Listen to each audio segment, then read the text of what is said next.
इसके साथ अब तक जो काली सूची एजेंसियां बनाती थी, इसकी कानूनी वैधता कुछ नहीं थी।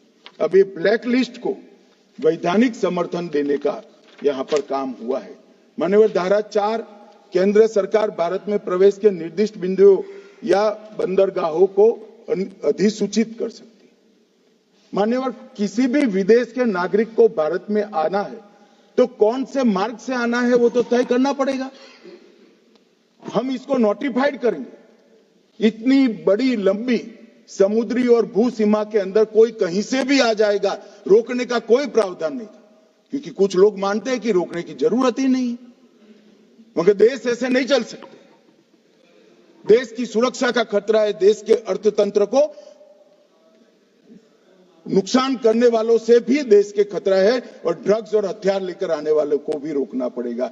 तो जो निर्दिष्ट किए बिंदुओं के बंदरगाह और विमानगाहों के अलावे कहीं से भी आएगा तो उसको, चाहे भूमि सीमा हो, दरियाई सीमा हो या वायु सीमा, वो अधिसूचना के बगैर आएगा तो वो गैर कानूनी माना जाएगा। ब्यूरो ऑफ इमिग्रेशन, उसकी व्याख्या धारा 5 में की है। धारा 6 में विदेशियों के पंजीकरण की बात की गई है। धारा 9 में विश्वविद्यालयों, शैक्षणिक संस्थाएं और हॉस्पिटलों का जिम्मेदारी धारा 9 और 10 में तय की है। धारा 11 में संरक्षित या प्रतिबंधित क्षेत्र के निषिद्ध स्थानों का दौरा भी रोका गया है। अभी कोई सदस्य कह रहे थे उसको क्यों रोकना चाहिए। हमारी सीमा पर कुछ संवेदनशील स्थान है, वो दुनिया भर के लिए खुले नहीं छोड़ सकते। हमारी सेना के इंस्टॉलेशन है, वो दुनिया भर के लिए खुले नहीं छोड़ सकते।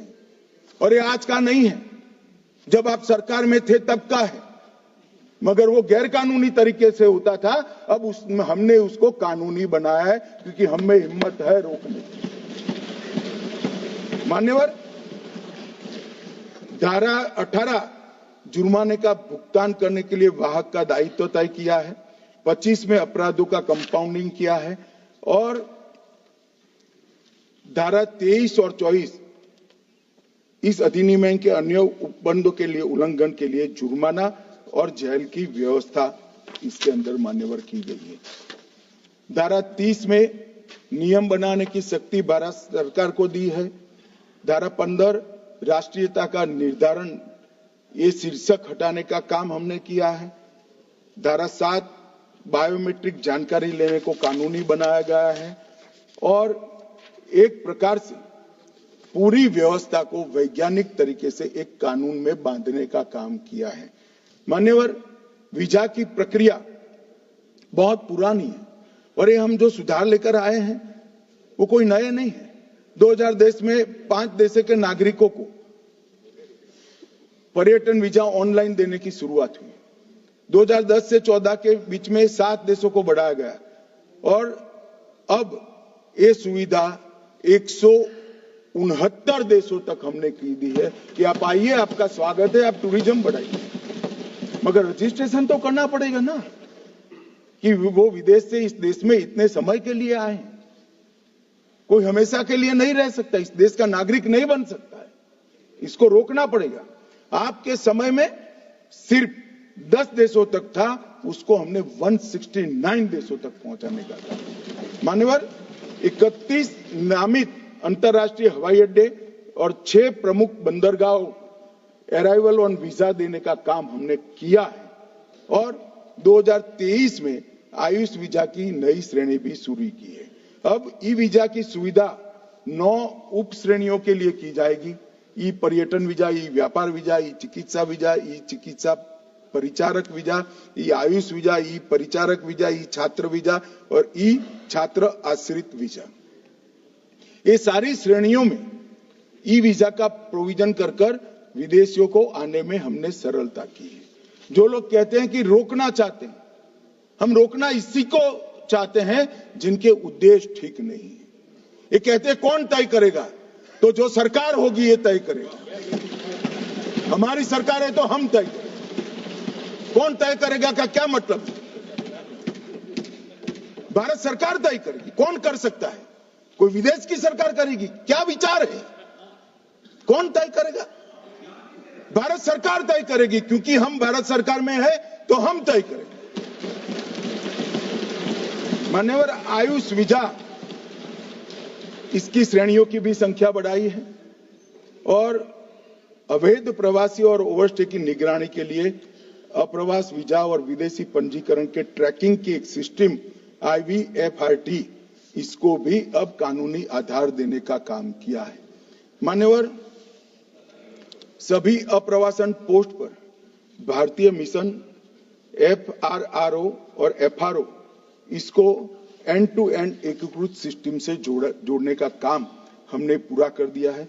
देश भर के 750 से ज्यादा जिलों में DPM, जिला पुलिस मॉड्यूल पोर्टल भी हमने शुरू कर दिया है, जो फॉरेनर्स आइडेंटिफिकेशन पोर्टल के नाम से जाना जाता है। और हमने कई प्रकार की अप्रवासन चौकियों का आधुनिकीकरण के लिए भी योजनाएं लाए हैं। अब उसकी संख्या बढ़कर 114 हो गई है मान्यवर, और एक जमाने में 4 से 5 मिनट लगता था, अब 1.5 से 2 मिनट लगता है। और FTITTP फास्ट ट्रैक अप्रवासन विश्वसनीय यात्री कार्यक्रम, ये 8 प्रमुख हवाई अड्डों पर लागू किया है, जिसमें सिर्फ ऑनलाइन 30 सेकंड में आपका घर से भरकर आते हो तो 30 सेकंड जो जाने का समय होता है वो भी होता है। इन्होंने कहा कि भाई इससे प्रवासियों की संख्या कम होगी। मान्यवर, 2014 में अप्रवासन चौकियां 83 थी, अब 114 है। हमने 37% बढ़ा है। ICP काउंटर 743 थे, आज 2278 है, 206% बढ़ा है। भारत में आने वाले व्यक्ति कांग्रेस के शासन के समय में 2,49,00,000 थे। ये 10 साल में 2024 के अंतिम साल में 14 में 2,49,00,000 थे, ये 2024 में 4 करोड़ लोग भारत में आए हैं। भारत से बाहर जाने वाले व्यक्ति 2,59,00,000 थे, अब 4,11,00,000 लोग बाहर गए हैं। और टोटल करें तो 5,08,00,000 आवाजाही थी, अब 8,12,00,000 हुई है, 59% की वृद्धि। और किसी भी एक दशक में ये वृद्धि सबसे बड़ी है। और सबसे बड़ी नहीं, सब दशक का अगर हिसाब किताब करते हैं तो बहुत बड़ी वृद्धि, 50% से ज्यादा वृद्धि एक ही दशक में हुई है। और ये हमें कह रहे हैं कि इससे कम होगा। माननीय, हम कम करना नहीं चाहते हैं, मगर जिनके उद्देश्य ठीक नहीं है उसको तो जरूर रोकना पड़ेगा, क्योंकि देश की सुरक्षा के साथ ये जुड़ा हुआ है। मान्यवर, मनीष तिवारी जी ने प्रश्न उठाया कि धारा 3(1) का दूसरा प्रावधान अप्रवास अधिकारी के निर्णय के विरुद्ध अपील तंत्र प्रदान करने में विफल रहता है। मान्यवर, पहले से ही हमारे कानूनों में विदेशी नागरिकों को प्रवेश से वंचित रखने का अधिकार अधिकारियों के पास ही था। वीजा धारक को देश में किसी एक निश्चित बिंदु तक जाने देने का अधिकार भी अधिकारियों के पास ही था। किसी विदेशी को प्रवेश से वंचित करने का अधिकार भी मनमानी करेगा उनका डर है, मगर ऐसा होगा नहीं, क्योंकि इसको रोकने से पहले कई प्रकार की एजेंसियों के इनपुट के आधार पर ही रोका जा सकता है। पहले ऐसी कोई प्रथा नहीं थी 14 तक। हमने 14 के बाद आकर 2019 में एक प्रथा बनाई है। किसी को भी रोकना है तो ये 24 बिंदु का 360 डिग्री जांच कर ही रोका जा सकता है। उसको हमने इतने खुले अधिकार नहीं दिए। एक सदस्य ने कह दिया मान्यवर कि कांस्टेबल कक्षा का अधिकारी यह निर्णय करेगा। मैं सदस्यों को कहना चाहता हूं, निर्णय कांस्टेबल कक्षा का अधिकारी तो इस देश में फांसी की सजा वाले क्रिमिनल कानून का इन्वेस्टिगेशन भी एक हेड कांस्टेबल ही करता है, मगर एक नियम के तहत करता है। उस पर सुपरवाइजरी अथॉरिटी है, इसके ऊपर कोर्ट है, इसके ऊपर हाई कोर्ट है, इसके ऊपर सुप्रीम कोर्ट है। मान्यवर, तो फिर हम सबको भी क्या अधिकार प्राप्त है? संविधान बना, संविधान ने संसद सदस्य को व्याख्या की, हम चुनाव लड़े, जीत कर आए, कोई मंत्री बना, कोई विपक्ष का नेता बना, हम भी तो एक ही नागरिक है मान्यवर। इस प्रकार के सवाल कैसे उठाए जा सकते हैं? ये कानून के तहत व्यवस्था है और किसी को कानून को हाथ में लेने का अधिकार नहीं है मान्यवर। इस तरह से सोचने से, और अपील की बात करते हैं, ना अमेरिका में है, ना इंग्लैंड में है, ना जर्मनी में है, ना फ्रांस में है, कहीं पर अपील का अधिकार नहीं। कैसी अपील? कोर्ट में जाइए। देश की सुरक्षा का जहां प्रवास सवाल होता है और सारी एजेंसियों के परामर्श के बाद अगर किसी को रोकते हो, इसमें आपत्ति है, तो कोर्ट ही एकमात्र शरण होता है। इसकी कोई अपील वपील हो नहीं सकती मान्यवर। और मैं मानता हूं इसमें संविधान दत्त अधिकारों का कहीं पर भी उल्लंघन नहीं होता है मान्यवर। इन्होंने कहा डैमेज पासपोर्ट का विवरण नहीं है। मनीष जी, आप इतने बड़े लॉयर हो, ये विवरण रूल्स में बनता है, क्योंकि डैमेज पासपोर्ट की व्याख्या अलग अलग प्रकार की घटनाओं के कारण निरंतर बदलती रहती है। एक प्रकार से पहले पानी में डूबकर पासपोर्ट हो गया, कहीं ये सारी घटनाएं जैसे ही होती है, रूल्स बदले जा सकते, एक्ट नहीं बदला जाता। इसलिए हमने सेक्शन 30 में रूल्स बनाने के अधिकार दिए हैं। क्लॉज 33 कुछ विदेशियों पर लागू होता है, कुछ विदेशियों पर नहीं होता है। तो भारत के भले के लिए आता है, उस पर लागू नहीं होगा, और भारत को सुरक्षा को खतरा है, उन पर लागू होगा। बड़ी सरल बात है, इसमें क्या आश्चर्य होता है? मेरी समझ में नहीं आता है मान्यवर। सुधाकर सिंह जी ने भी इसी प्रकार के कुछ मुद्दे उठाए। विश्वविद्यालय और अस्पतालों पर बड़ा बोझ आ जाएगा। कोई बोझ नहीं आएगा। आज कोई विश्वविद्यालय ऐसा नहीं है जिसको ऑनलाइन इंफॉर्मेशन देने में तकलीफ हो। बिल भी ऑनलाइन बनता है, फीस भी ऑनलाइन स्वीकारी जा सकती है, तो एक रिपोर्ट ऑनलाइन नहीं भेज सकते कि मेरे विद्यालय में इतने विदेशी लोग पढ़ाते, इतने विदेशी लोग पढ़ते हैं। क्या आपत्ति है? क्यों छुपाना है? ये जानकारी लेने का भारत सरकार का अधिकार है मान्यवर, और ये तो देनी ही चाहिए मान्यवर।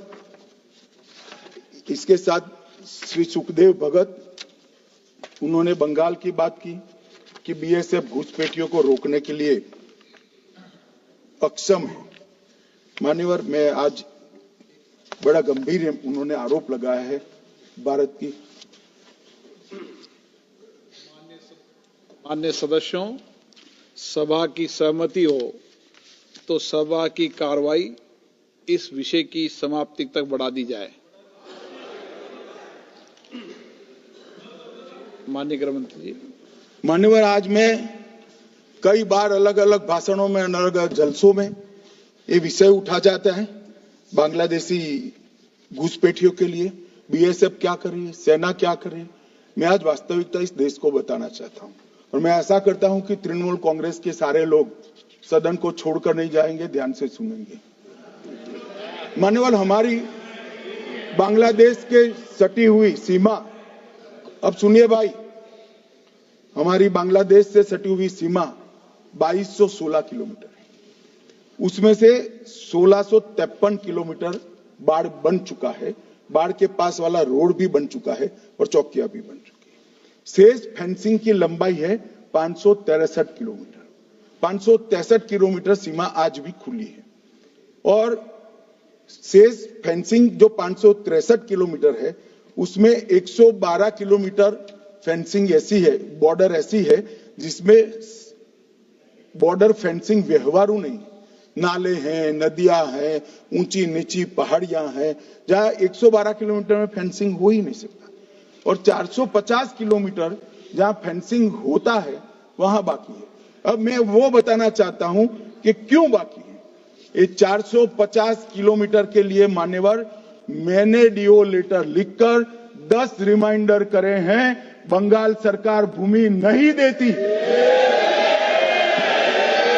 मान्यवर, ये 450 किलोमीटर के लिए गृह सचिव बंगाल के मुख्य सचिव के साथ 7 मीटिंग करे, ये भूमि नहीं देते हैं।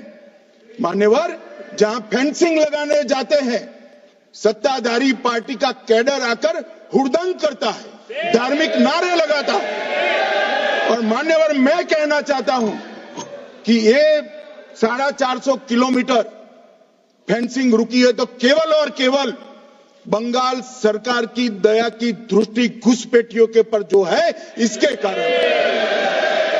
और मान्यवर इससे आगे ये 450 किलोमीटर शायद ये भाषण सुनकर ममता जी भूमि दे भी दे तो हम खत्म कर देंगे, फिर भी 112 किलोमीटर खुली सीमा रहती है। मान्यवर जब आप 2000 किलोमीटर बाढ़ बना देते हो और 112 किलोमीटर नहीं बनाते हो तो कई बार तो ये 2000 किलोमीटर के कोई मायने नहीं। आदमी को घुसने के लिए कितनी जगह चाहिए? तो 112 किलोमीटर जो नदी है, नाले हैं, एक कठिन भौगोलिक परिस्थिति है, वहां से लोग आते हैं। ये सवाल हमें करते हैं, अभी भी किया कि रोहिंग्या दिल्ली तक आ गए, आपके नाक के नीचे आया। मान्यवर ये बांग्लादेशी घुसपैठिए हो या रोहिंग्याज हो जो घुस कर आते हैं, पहले असम से भी आते थे जब कांग्रेस की सरकार, अब बंगाल से आते हैं टीएमसी की सरकार, घुस कर आते हैं। इनको आधार कार्ड दादा कौन देता है? नागरिक कहां के बने हैं? कहां के बने हैं? जितने बांग्लादेशी पकड़े गए 24 परगना जिले का आधार कार्ड और नागरिकता है मान्यवर। और ये जो आप आधार कार्ड इश्यू करते हो, वो आधार कार्ड लेकर, वो वोटर कार्ड लेकर ये दिल्ली तक आते हैं। आप उनको आधार कार्ड इश्यू न करो, आदमी क्या परिंदा भी पैर नहीं मार पाएगा। और दादा ये सब चीजें भी लंबे समय चलनी नहीं है। 26 में चुनाव है, बंगाल में कमल खिलेगा और पूरा बंद होगा। मान्यवर मुझे भी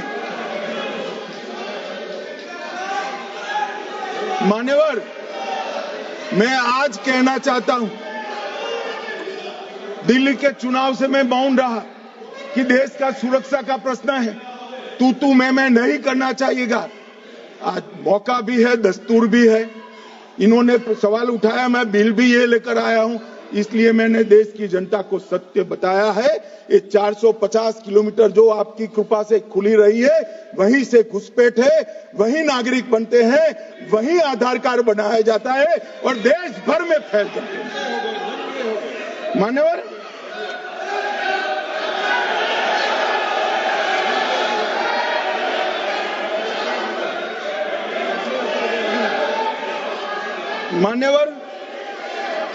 एक सदस्य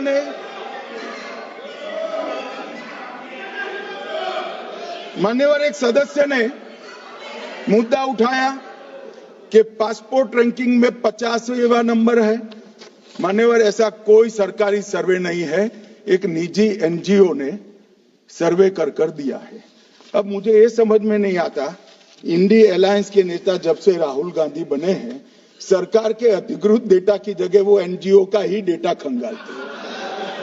कई बार तो भाषण भी एनजीओ का दिया हुआ करते थे मान्यवर, और कई बार छापा बगैर का संविधान भी लहरा देते हैं। मुझे मालूम नहीं है क्या हुआ है इस देश को। कनिमोजी जी ने कहा कि इतने सारे तमिल शरणार्थी आए हैं, इसके लिए भारत सरकार की नीति क्या है? बहुत अच्छा मुद्दा। मान्यवर मेरा भी वो शरणार्थियों के लिए दिल इतना भी दुखता है जितना कनिमोजी का दुख, मगर उन्होंने कहा आपकी नीति क्या है? मैं नीति बताता हूं। 1986 से जो भारत सरकार का नीति है, और जब आप 10 साल यूपीए सरकार में थे तब जो आपका नीति था वही हमारा नीति है। ये तो 74 से आए, अब 10 साल था, दयानिधि जी भी मंत्री थे, बालू जी भी मंत्री थे, कुछ नहीं किया। और हमें सवाल कर रहे हैं कि आपने क्या किया? भला आपने कर दिया होता तो हमारे लिए तो बारी ही नहीं आती। मान्यवर तमिल शरणार्थियों की नीति में हमने फुल स्टॉप कॉमा का बदलाव नहीं किया है। जिस सरकार में डीएम के हिस्सेदार थी वही नीति को हमने जस का तस अपनाने का काम किया है। अगर कुछ बदलाव करना है तो मुझे दे दो, देखना हम सोचेंगे। मान्यवर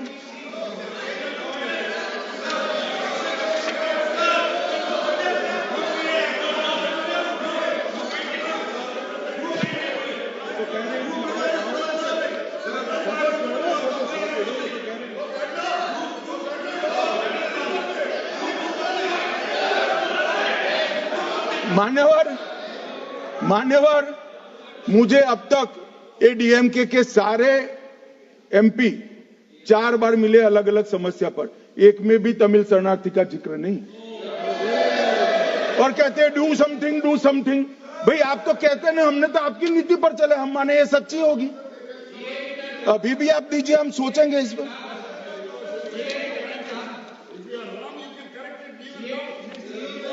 मगर आपने रॉन्ग किया है, एक्सेप्ट करते हो ना? आपने रॉन्ग किया वो तो स्वीकार कर लिया, चलो अच्छी बात है। मान्यवर, एक सीएए का जिक्र है। मैं इसमें कोई राजनीतिक टिप्पणियां करना नहीं चाहता। मैं इतना कहना चाहता हूं कि आजादी के वक्त जब आनन फानन में देश का विभाजन किया गया और दोनों ओर भयंकर खूनामार हुई, हजारों बौद्ध, हिंदू, सिख लोग ट्रेन की ट्रेन भरकर काट दिए गए मान्यवर, तब हमारे देश के नेता गांधी जी, नेहरू जी, सरदार पटेल सबने अपील कहा था कि वहां रह जाइए, अभी स्थिति ठीक नहीं है, बाद में भारत में आपका स्वागत है, आओगे तो अब भारत के ही माने जाओगे। मान्यवर, वो लोग वहां अपने धर्म को बचाने के लिए, परिवार को बचाने के लिए, महिलाओं की परिवार की महिलाओं के सम्मान को बचाने के लिए भारत में आए। आने की व्यवस्था नहीं थी, कोई पॉलिसी नहीं थी, कांग्रेस की सरकारें बना करती थी। मान्यवर, कांग्रेस वादा भूल गई, वो घुसपैठ कर आए, सो कॉल्ड घुसपैठ। मगर मैं इसको घुसपैठ नहीं मानता, ये रियल शरणार्थी है मान्यवर, रियल, जो अपना धर्म बचाने के लिए, अपने परिवार को बचाने के लिए यहां आए हैं, वो शरणार्थी है मान्यवर। और इसलिए हम सीए लेने के लिए लेकर आए हैं मान्यवर। इसमें कोई भेदभाव नहीं, हिंदू, बौद्ध, सिख, पारसी, क्रिश्चियन, कोई भी जैन, कोई भी व्यक्ति आए, इसका भारत में स्वागत है मान्यवर। हमने कोई भेदभाव नहीं किया है। मगर जो घुसपैठ करने के लिए आते हैं, उनको जरूर हम रोकेंगे मान्यवर। नागरिकता इनको ही प्रदान होगी जिन पर अत्याचार हो, जो विभाजन की विभीषिका को झेलें, जिनके परिवारों पर अत्याचार, उन्हीं को हम नागरिकता देंगे मान्यवर। ये पूरे विधेयक को 4 कानूनों को समाप्त कर इसको रिप्लेस करने के लिए लाए हैं मान्यवर। ये चारों कानूनों में जितनी भी क्षतियां थी, लूफोल्स थे, उसको भरने का भी काम किया है, ओवरलैपिंग को हटाने का भी काम किया है। और आज के समय में भारत के अर्थतंत्र, भारत की शिक्षा, भारत की चिकित्सा पद्धति, भारत के अनुसंधान, भारत की लीगल सिस्टम, इस सब को मजबूत करने के लिए जो अंतर्राष्ट्रीय सहयोग भी चाहिए और दुनिया को भी हमने सहयोग करना है। दोनों चीजों को देखकर, परंतु उसमें सबसे पहले देश की सुरक्षा की चिंता कर ये विधेयक लेकर मैं आपके सामने आया हूं मान्यवर। मैं आपके माध्यम से सदन के सभी सदस्यों को निवेदन करना चाहता हूं, इसको पारित करें।